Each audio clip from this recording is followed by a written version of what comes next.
اگر آپ چینل پر پہلی بار آئے ہیں تو ابھی سبسکرائب کر کے بیل آئیکن پریس کریں اور رہیں باخبر۔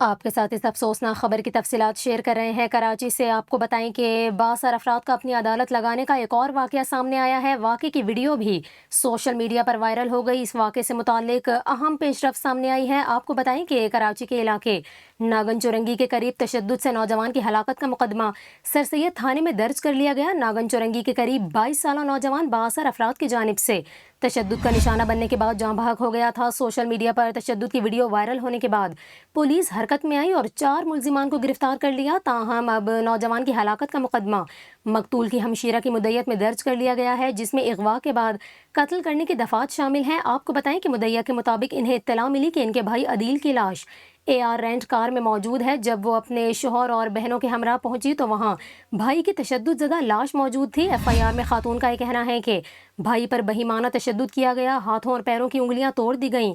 اس کے علاوہ ان کا کہنا ہے کہ ان کے بھائی عدیل کو ملزمان علی نواز، عمار، حسنان، سفیر اور دیگر افراد نے کسی تنازع پر اغوا کیا۔ FIR کے مطابق ملزمان نے ان کے بھائی کو تشدد کا نشانہ بنایا اور قتل کر دیا۔ اس کے علاوہ FIR میں یہ بھی کہا گیا ہے کہ تشدد کرنے والے افراد کو ویڈیو میں دیکھا جا سکتا ہے۔ پولیس نے 2 مرکزی ملزمان علی نواز اور محمد عمار کو گرفتار کر لیا۔